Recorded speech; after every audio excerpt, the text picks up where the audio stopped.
Comment sauver l'emploi? C'est la question du jour, question centrale cet après-midi à l'Elysée avec Emmanuel Macron, Édouard Philippe et les partenaires sociaux autour de la table. Pourquoi? Pour parler de quoi? Pour trouver des solutions, pour faire des propositions, voire des premières pistes qui permettraient d'atténuer les effets économiques et sociaux de l'après-crise. Alors on va beaucoup parler sûrement de ces fameux accords d'entreprise, les accords de performance collective qui ont été créés en 2017 par la réforme Pénicaud et qui permettent, c'est vrai, de modifier le temps de travail, mais aussi de modifier les salaires, voire de les baisser, à la suite d'un accord d'entreprise qui a été validé à 50%. L'enjeu de la rencontre aujourd'hui, c'est d'explorer tout ce qui est possible, sans aucun tabou, non pas pour sauver les emplois, mais pour sauver les entreprises. Parce que si vous voulez des employés, il faut des employeurs.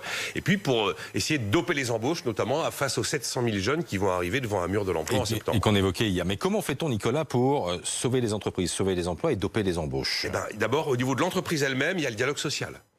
Pour travailler plus ou moins en fonction des cas. Après, il y a plein de solutions du côté de l'État. Pour les entreprises, c'est peut-être le moment de baisser enfin les impôts de production qui plombent les entreprises françaises par rapport à leurs voisins. Tous ces impôts qui sont avant les profits dont on a souvent parlé. C'est aussi le moment d'utiliser ces bons vieux outils qui marchent, qui sont des niches fiscales pour doper l'investissement. On les connaît. C'est pas révolutionnaire, mais ça fonctionne très bien. Pour lutter contre le chômage partiel, il faut le garder le plus possible en l'état. Parce que ça aussi, c'est une bonne solution. Ça fonctionne. Oui, ça coûte de l'argent. Mais ça fonctionne. Après, pour doper les embauches, là encore, des vieilles recettes, des bonnes primes à l'embauche, du zéro charge pendant 6 mois, pendant 12 mois. Pourquoi pas, effectivement, laisser les apprentis peut-être 6 mois ou 12 mois de plus dans les centres de formation pour retarder leur arrivée sur le marché de l'emploi.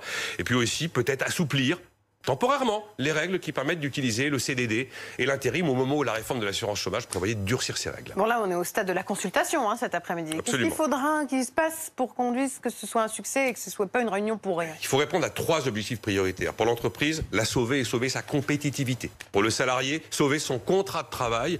Et pour l'État, éviter une envolée des plans sociaux. Attention à la tentation de croire que parce qu'il y a le Covid, ça va servir d'alibi aux entreprises pour dégraisser massivement à la hussarde. On n'a jamais vu une entreprise en bonne santé qui ne grossit pas et qui n'embauche pas. Mais après, effectivement, la baisse de salaire ne doit absolument pas devenir une solution normale de reprise.